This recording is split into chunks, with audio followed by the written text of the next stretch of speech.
a warm welcome to our special program coming to you from Kerala University, which has just hosted the 77th edition of the Indian History Congress. It's a significant event where you find historians from across the world coming and submitting their papers, talking on historical issues of contemporary relevance. Over the next 30 minutes today, we take a look at the history of women's movement in the country. Joining me now, some of the very credible voices. On my extreme left, you would find Radhika Session, who is Associate Professor in Pune University. Next to her is Sajita Shankar, who is a painter and artist, and she has worked on women's emancipation through her art forms. Next to her is a woman who doesn't need much of an introduction. A lot of people know her. She's Sucheta Mahajan, Professor Modern History in Jawaharlal Nehru University. Welcome to all of you on this special program.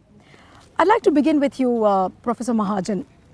Which way is the Indian women's movement headed to? Because we have seen it changing over the years. Some people have said that it has lost direction. Some are saying that no, it has become more aggressive. How would you really put it? Thank you for the question.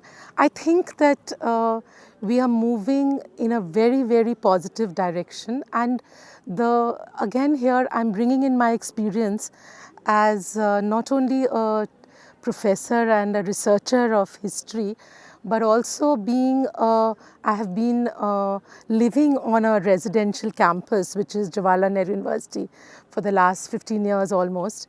And I find that the entire women's movement on campus, for example, which I see as a kind of microcosm of the country, is that it is being energized by a very different social class of women now. Okay. Namely women who are coming in from the smaller towns, who are sometimes first generation learners. They know exactly what they want. They are willing to make a lot of sacrifices because they know that going back home is not a possibility at all. It's a very big difference sociologically from our time when we were all these city slick, city bred women, educated, into feminism, of a theoretical kind, coming into the movement in a very different kind of way. Mm-hmm. And I see this new kind of energy which is coming, from a very different social class as being, as I said, very positive. Right. And really, I think that's where the dynamism today is. Okay. So I don't see it as a situation of decline. Okay. Or, getting directionless. Okay, so you don't see it as a situation of decline. Sajita, not at all, huh? What has been your experience of feminism? You have actually celebrated feminism through your artwork. Just tell us a little about it and what has really provoked you to come to a position like this. Actually, I'm an artist. I started my painting in early 80s, and so those days it was very difficult for me to entering into art field. Okay. Even my parents were actually were afraid to send me to art college. So luckily my father was very helping me and entering into art and actually I'm thankful to my father that now I am in this stage after 35 years working in art field. So your mother opposed it and your father supported you? Yes. Okay. Yeah, actually. That's another celebration of feminism within your family.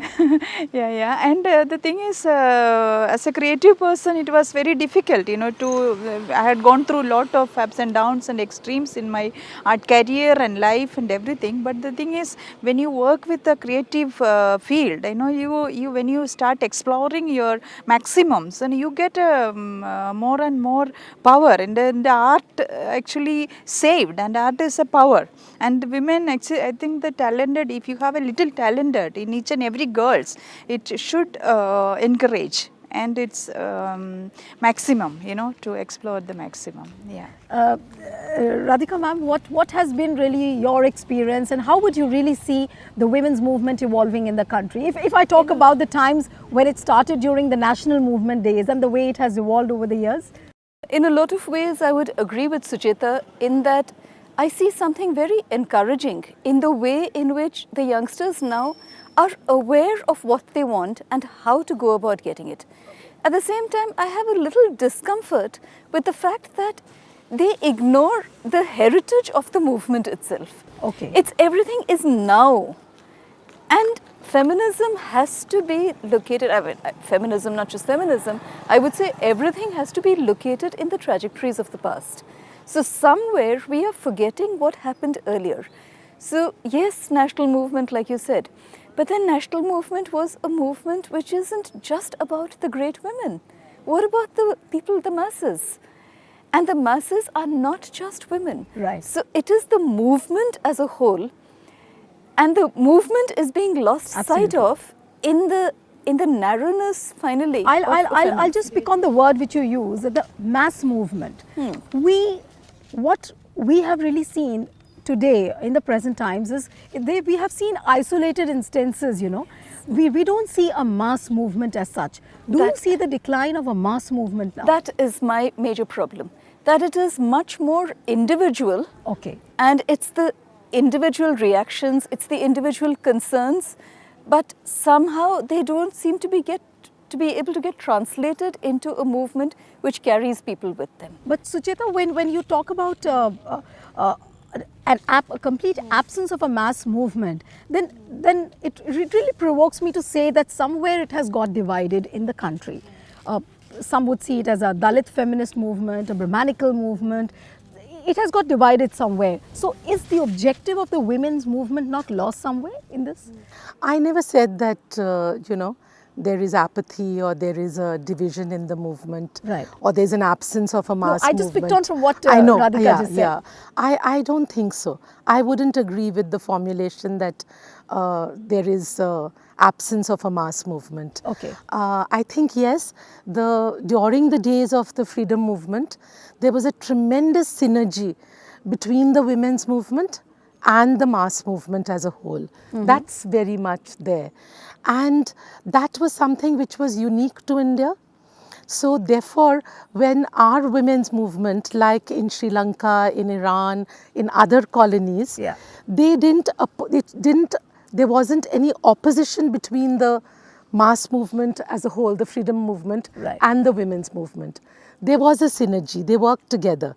And therefore at independence, without even having a separate women's movement, there was adult suffrage, for example, which included women. Right. We didn't have to fight for Right, that. right. So a lot of things happened because of this intertwining of the women's movement and mass movement. Now the thing is, the freedom struggle obviously is over. Now our process, that our mass movements today can only be movements for rights. Okay. Right? For entitlement. And those kinds of movements, I think, are very much there. Like after the Nirbhaya case. Right. The kind That was of, a watershed that was the movement kind of again. elemental kind of thing. Or if you look at the gay, I mean the whole thing about The LGBT the movement, LGBT movement, the queer pride parades, for example. I mean, so women are no longer now only talking about themselves, but I think this is amazing, and this goes back to the freedom struggle. They are taking up the rights and fighting for the rights of others. In fact, I've always said that we don't need really, I'm one of those, I know it's not very fashionable, but I don't believe we need a women's movement. We need a women's movement which is there along with peasant struggles, workers' struggles, the struggles of the marginalized. It's all very interwoven. Right. We are women, we are marginalized, we are oppressed. We have been so historically. So our struggles are invariably intertwined with the struggles of, as you said very rightly, the Dalits, the Adivasis, the Right. people who have been at the receiving end of the worst side of development. Right, The people who've been thrown out of their homes because of displacement, because of the big dams, etc. Right. So in a sense, our movement is really now, I think it's part of a broader movement. Right. So if we look for But it would be right to say that yeah. it has become a little more individualistic in small pockets. Would you not say that? Sajita, you are also dealing with people. You've seen the rural and the urban divide as well. The way the women's movement is carried on in the villages, especially you active in a I state would like to talk Kerala. about something because I was traveling quite a lot in abroad when European art world. So whenever I was traveling, actually whenever I met a women artist of European country, actually the thing is what I felt, the thing is they are when we we talk about our emancipation in India, of course Indian women are very powerful, and the thing is when you go to Europe and when we meet creative women in different countries and they talk about their problems and the emancipation and freedom, but I don't feel that they are getting real freedom. No, and it's all convenience of men actually, and they really actually when they get divorced and all these things, and they are actually struggling a lot, but men are more free, Right. and actually the freedom In fact, you're Europe making a very is significant point, Sajita. Yeah. She's made a very significant point. That brings us to the larger question that whether at all the entire feminist movement, whether we talk about the women in abroad or we talk about women in India, is the feminist movement somewhere pretentious, somewhere fake? I know it would be a little hyperbolic, but nevertheless, I mean, do you really No, look at it like that? pretentious, fake tend to be labels which often hide the fact that maybe there are some who are pretentious. There would Right. always be some who jump on some bandwagon or the other. Right. But that's a different. But the point is, like Sujita said, the point is about rights. It's not about entitlement Right. only. It is about being able to. It's an equity and an equitable society Right. in which everybody has an equal participation and an equal share of everything that is. And the share would include individual rights, social rights, community rights, and what you said just now about the rural and the urban. Right. You would often find that in the rural areas, the women are much more vocal about Right. what they have. Right. more freedom. More freedom there. In fact, I would very often, I would say that it is in the cities that there is very often a great deal more restriction. So what are we talking about the rural-urban divide?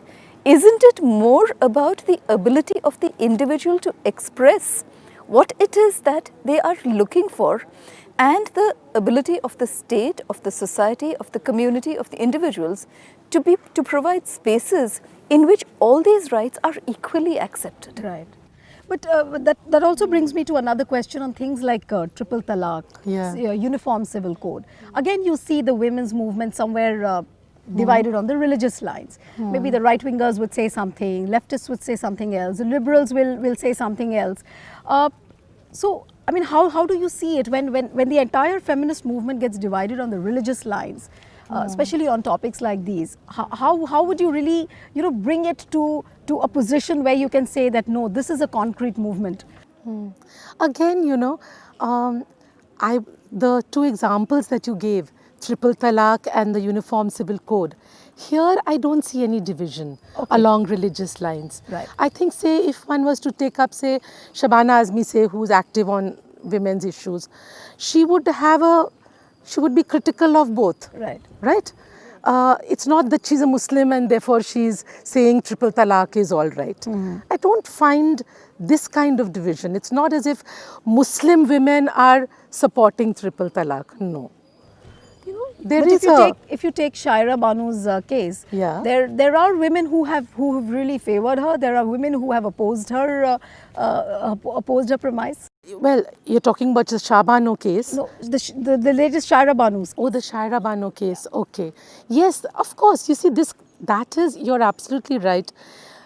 We are unfortunately living in a time where communal sentiment or communalization of society has, the process has gone very far. Okay. It's not only communalization of politics, it's at the very ordinary level, It's in everyday life, religion is become an identity which matters. But Radhika, much I so would than just- earlier, right. So yes, there will be some reflection of this, So unfortunately, within women's groups also communalization of society, when the society gets communalized, do you think that the feminist movement somewhere down the line will also get impacted?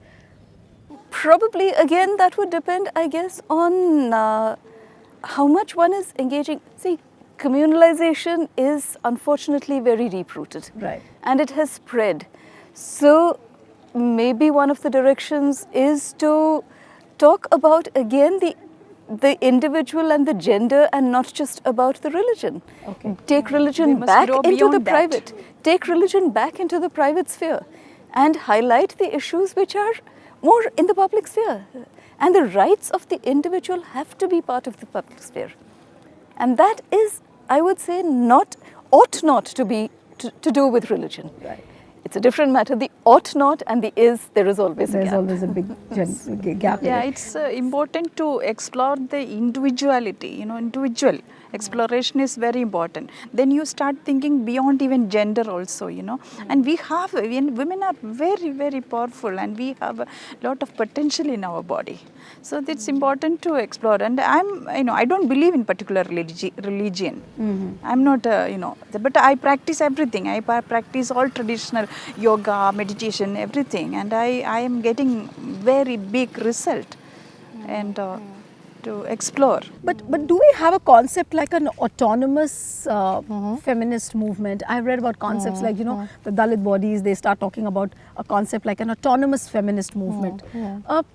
Does it really have an existence, an autonomous feminist I suppose movement? the question is then autonomous of what?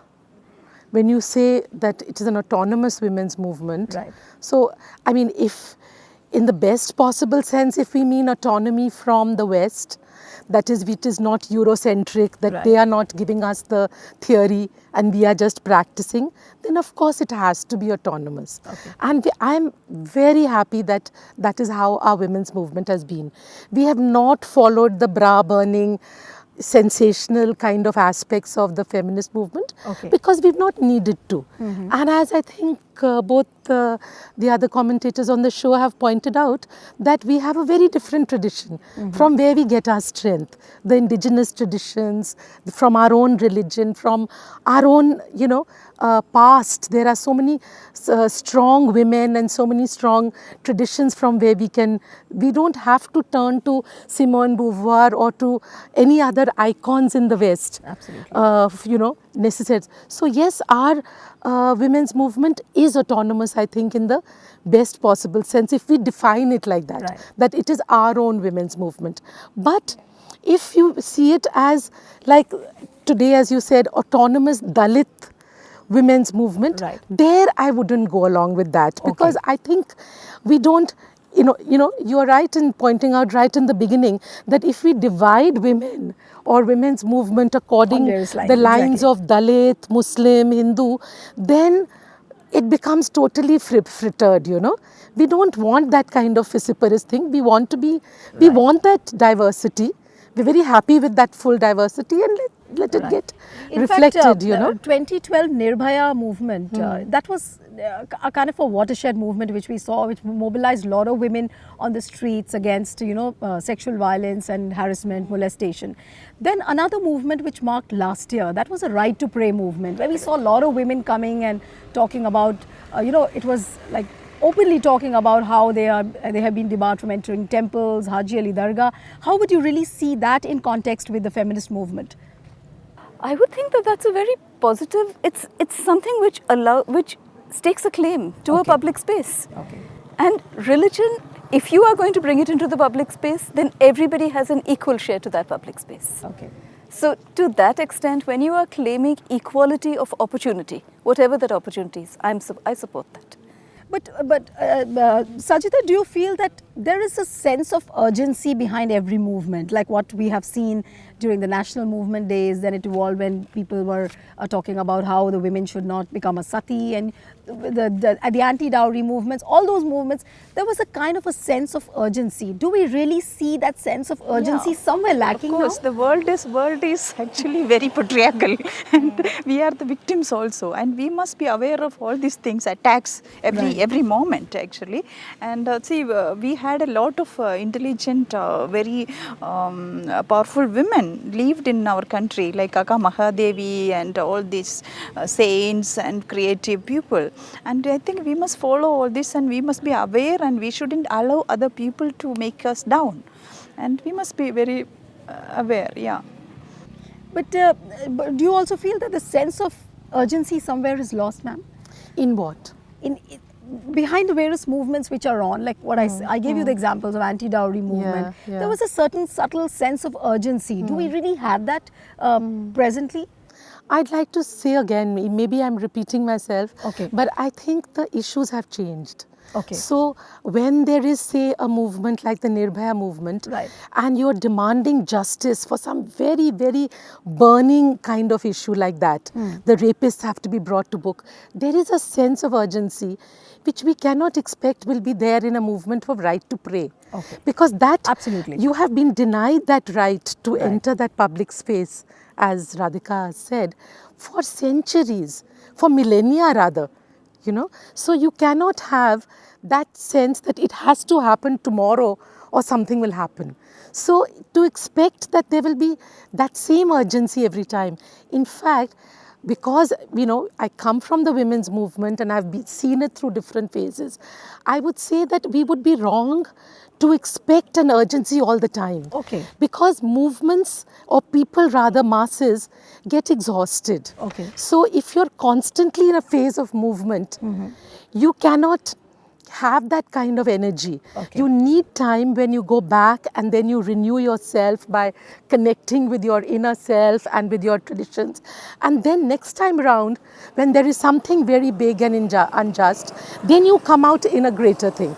That was the whole model of the national movement, which is how Gandhi was able to make it so successful. Right. Because he had this understanding that, as he said, revolutionaries don't always live at the barricades. Right. They have to go home. They have to go home. You know, That's an so- important point you made. But Radhika, when we talk about, you know, every movement has to contextualize itself according to the movements in the society. Now we are talking about a thing like digital era.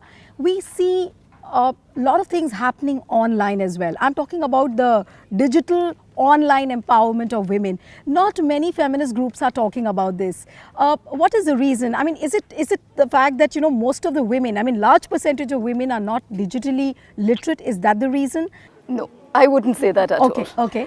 On the contrary, I would say a movement, to be a movement, needs personal contact. Okay. So a woman's movement gathers momentum through the linkages of personalities. Okay. The networks on an anonymous space are precisely that, anonymous. So does that mean, Sucheta, that talking about digital empowerment of women in the online space, will that be difficult to carry it on as a movement?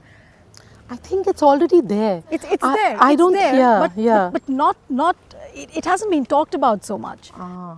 You know, if you're suggesting that should become an issue or an agenda in the women's movement, it's a tough one. Okay. Because how do you do it without looking as if you are going to be part of some, you know, GEO or some, you know what I mean, some, you're Yeah. pushing the agenda Right. of some, Right. service provider. Right. I think on the whole thing should be that whatever other spaces, Right. it shouldn't be just digital spaces, whatever are the spaces which women can occupy, you know, whatever public spaces and private spaces to connect. Right. I think those should be there. I don't want to privilege digital space Okay. over any other. Okay. Point you taken. know, Your last thoughts before we wind up the show. Yes. Another last yeah, point yeah, is Radhika. that the digital space is finally also a personal space. Right. The digital space is as good or as bad as the individual makes Right. it. You're back to the individual. Absolutely. Just quick last thoughts before we wind up the show. We cannot talk or think about the women's movement or the feminist movement without the men. Do you really see the men's attitudes changing now? A quick few seconds reply. Well, in some areas, yes. In a lot of areas, no. Okay. The, Sachita, how would you really the see? feminism, the word itself created by men. Okay. So do you really see that mindset now changing? Yes, of the course, men did that. because we are all in active. Okay. So how would you really see it, ma'am? I think the men are very much on our side, Okay. and that's how it has to be. So that's the silver lining of the whole discussion, that the men are by the sides of the women, and that's something positive to look forward. But remember, feminism is just not about making a woman strong, but it's about changing the attitude towards that power. I think on that note, it's a good time to end the show. Thanks so much, Radhika, Sachita and Sucheta for being here on the show. Goodbye and thanks for watching.